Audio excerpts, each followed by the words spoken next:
皆さんこんにちは、陽介です。いつも私のチャンネルをご覧いただきありがとうございます。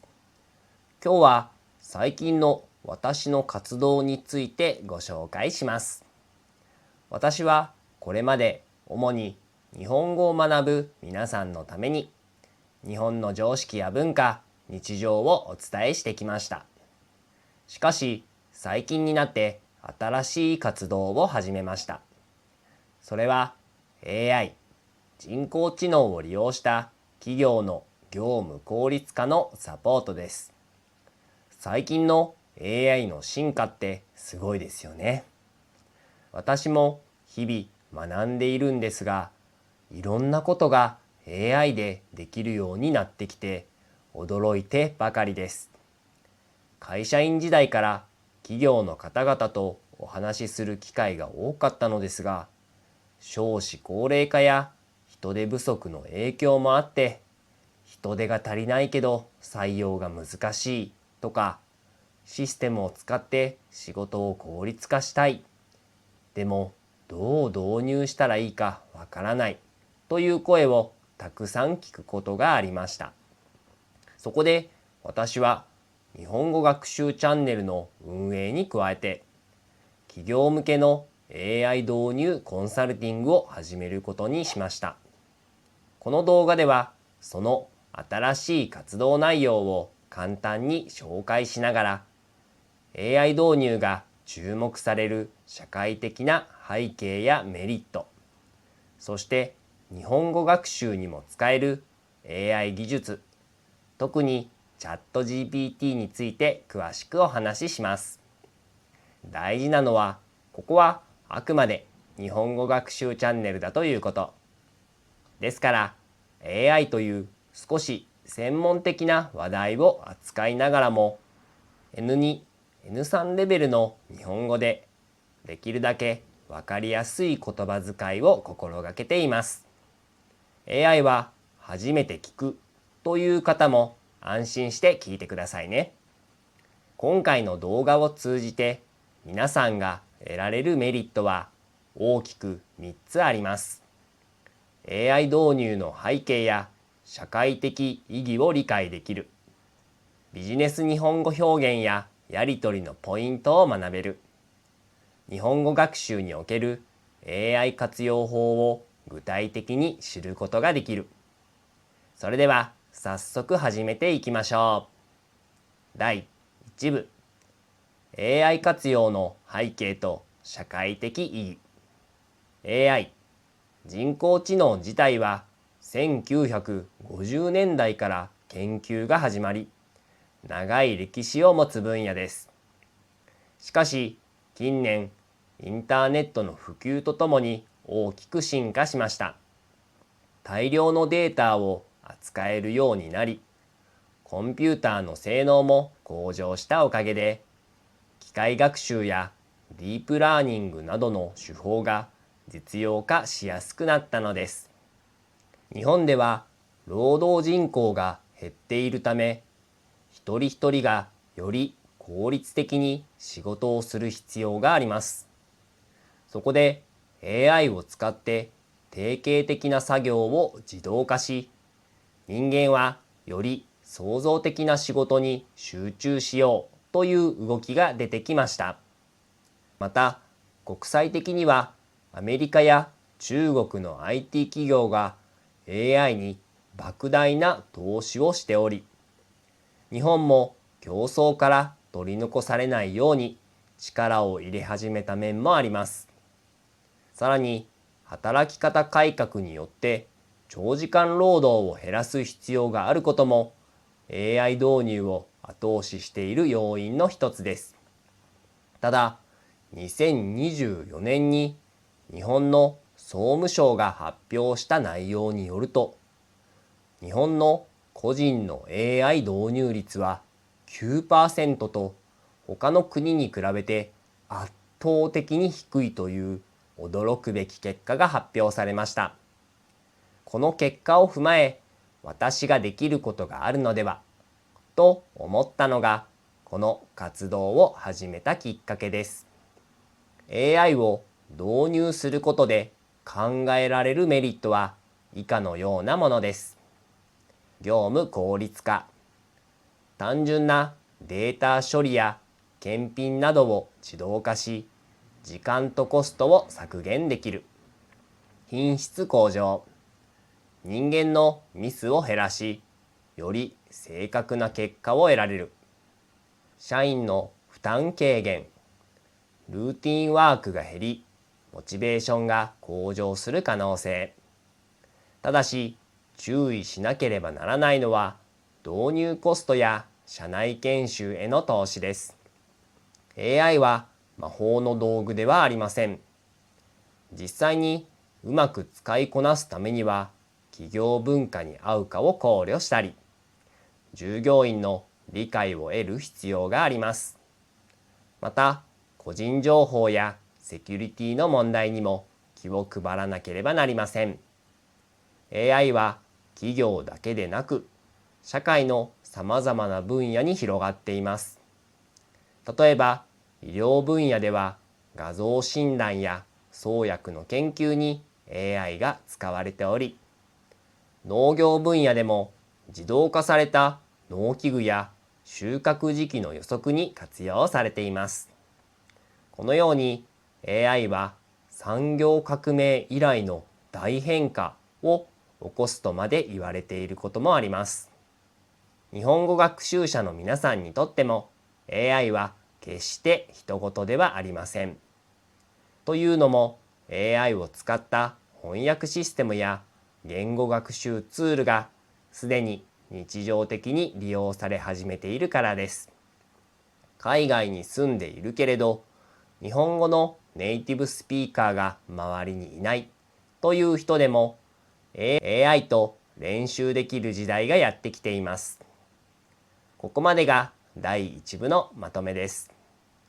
AI が注目される背景には、社会やビジネス全体の変化が大きく関係していることがお分かりいただけたでしょうか。続いては、私の AI 導入サポートの仕事を通じて、どのようなビジネス日本語が使われるかを紹介します。第2部、AI 導入の実践で使われる言葉。まず先に企業とのミーティングやメールなどで頻繁に使われるフレーズを紹介します。日本語学習者の方にも活用できるように意味や使い方は補足しますね。御社の課題を再度整理させていただきたいと思います。御社は相手の会社を敬う言い方です。整理するは現状を分かりやすくまとめること。今回の導入案についてコストと効果のバランスを重視しております。重視するは特に大事だと思うというニュアンスです。まずは小規模な運用で実験的に試してみるのはいかがでしょうか。いかがでしょうかは提案を丁寧に行う時の定番フレーズです。導入後の定着を図るため、社内研修をしっかり行う予定です。定着を図るは、新しいシステムや方法を自然に根付かせるという意味です。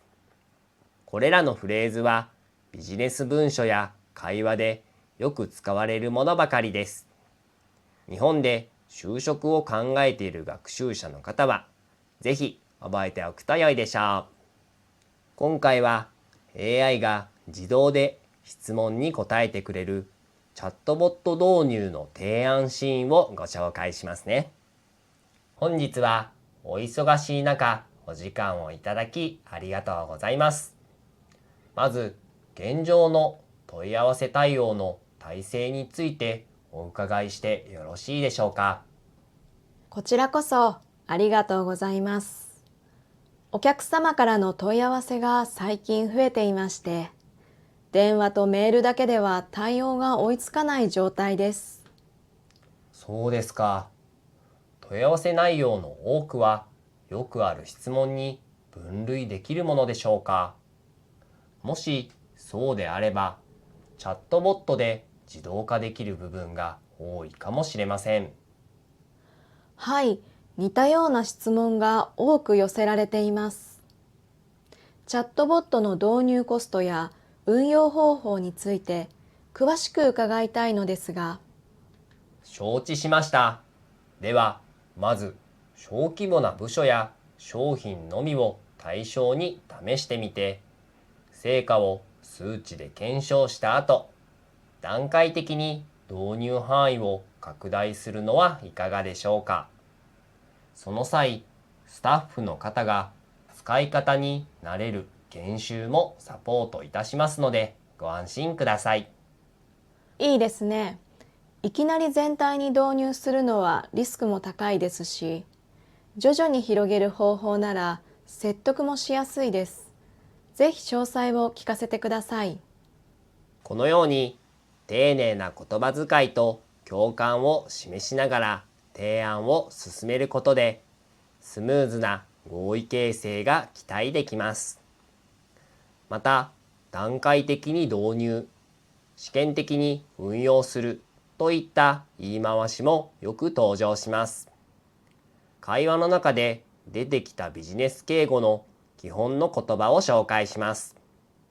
1、御社。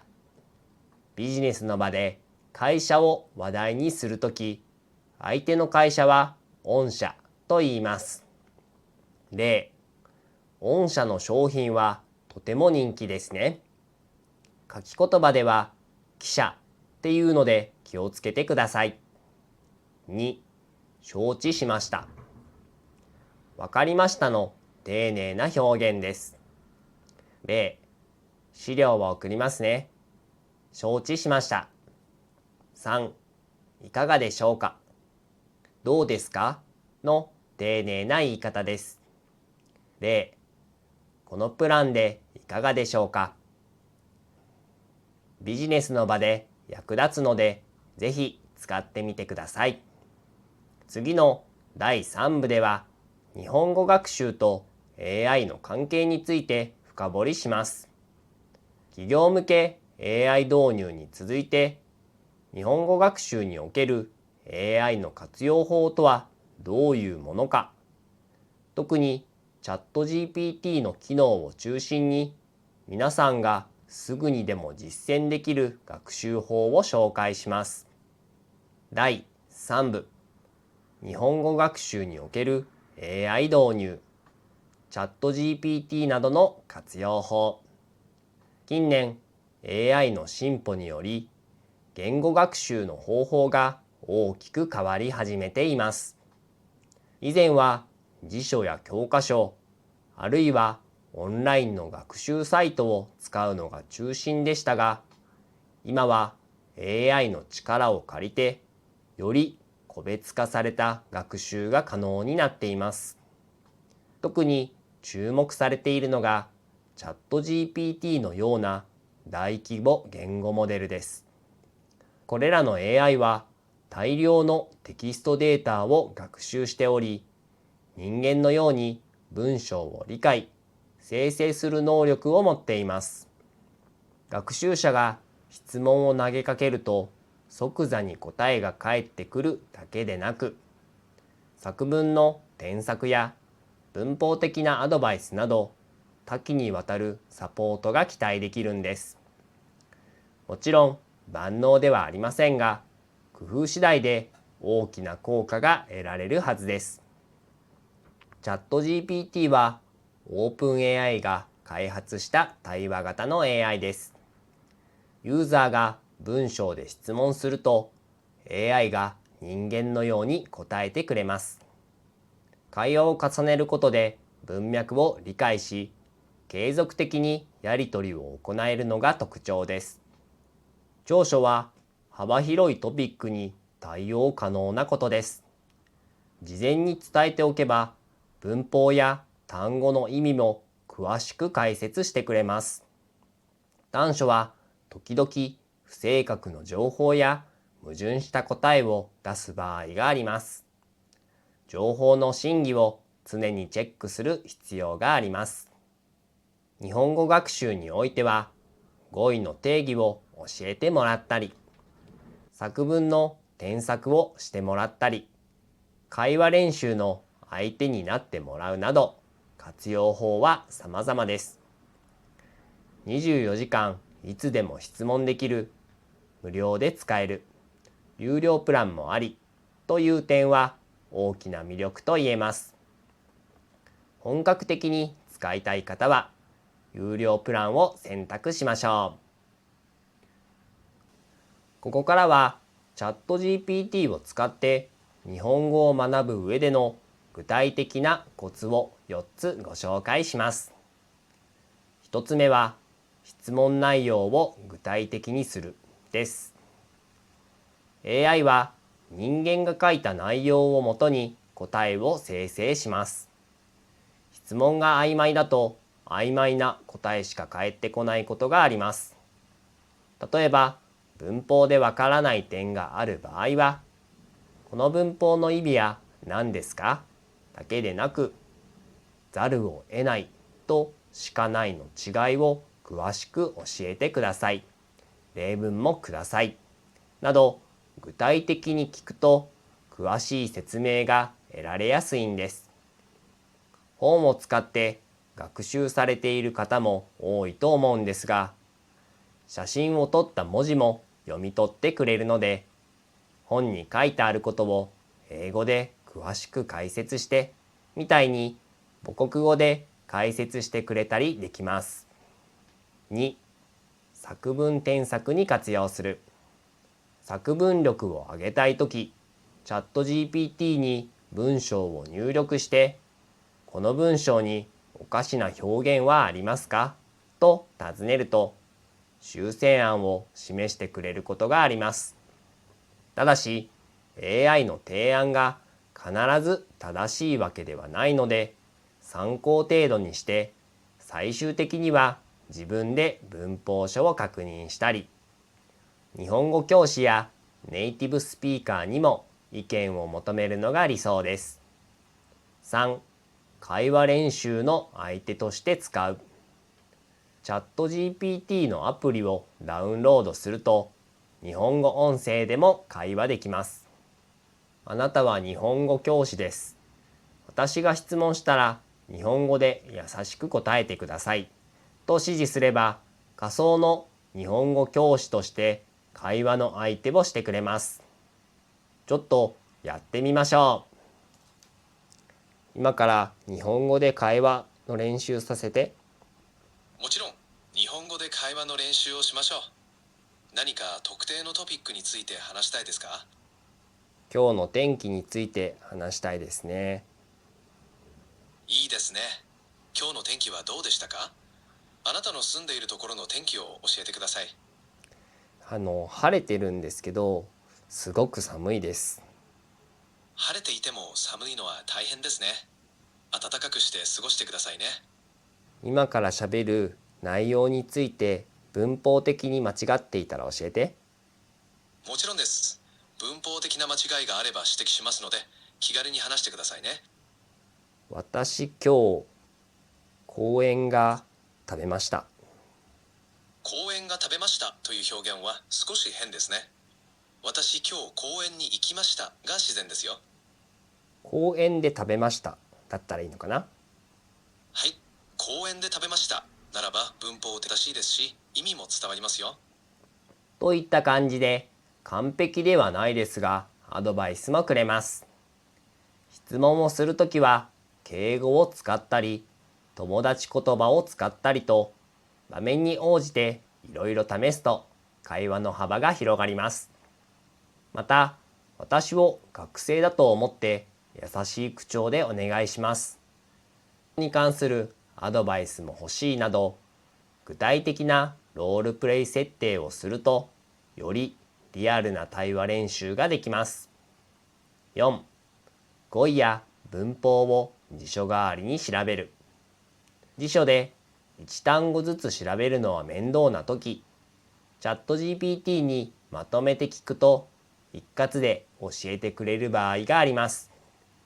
同じような意味の言葉だったり、例文を教えてと聞けば、いくらでも教えてくれます。ただ、過信せず、あくまでも補助的なツールとして利用するのがおすすめです。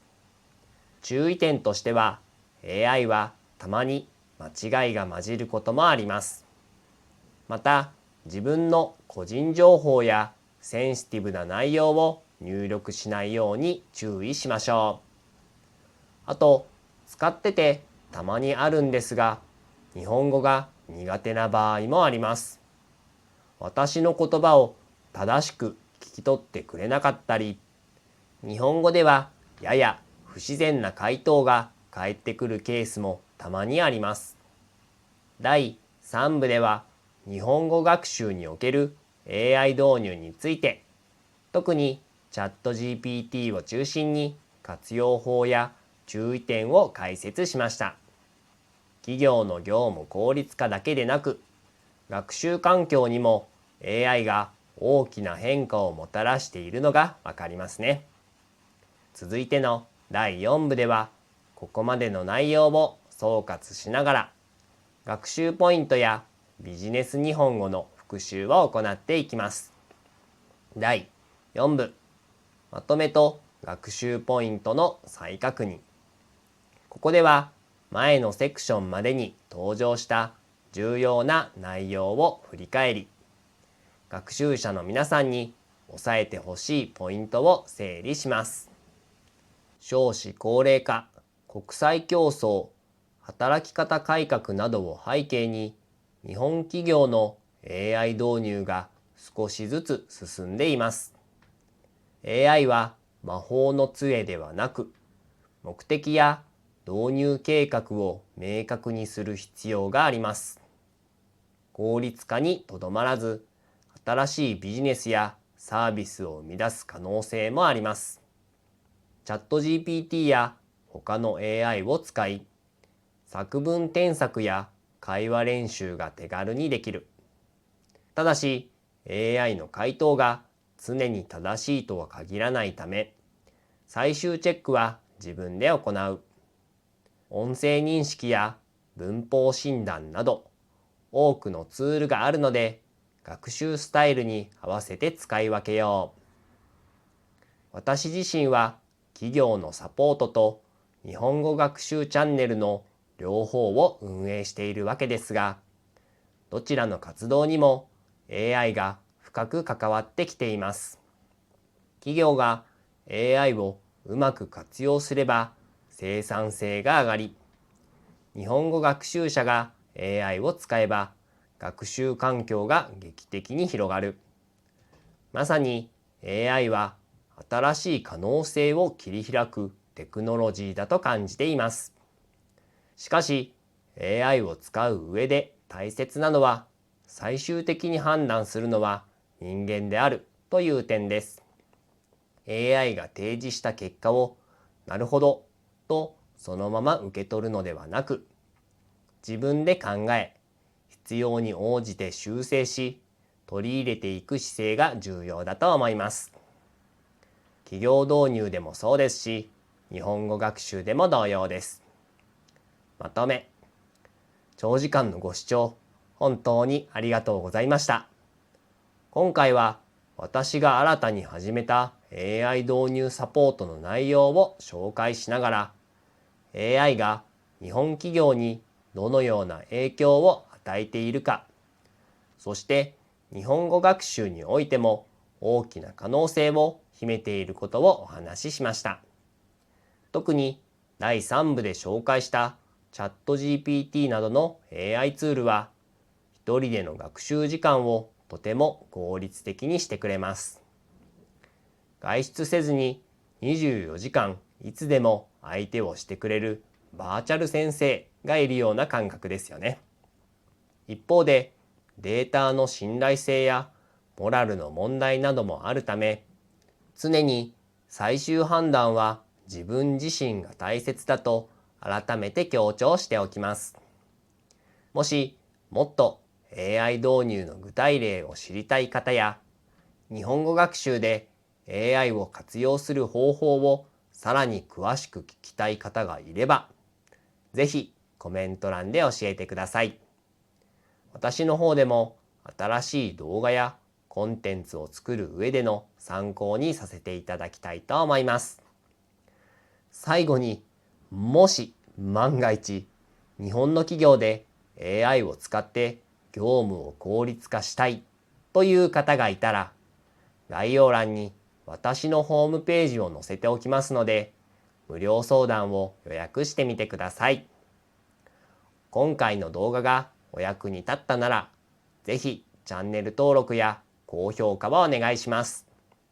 今後も一緒に学んでいきましょう。それでは次回の動画でまたお会いしましょう。バイバイ。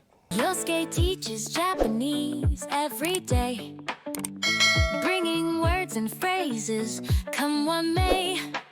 From hiragana to kanji, you'll see.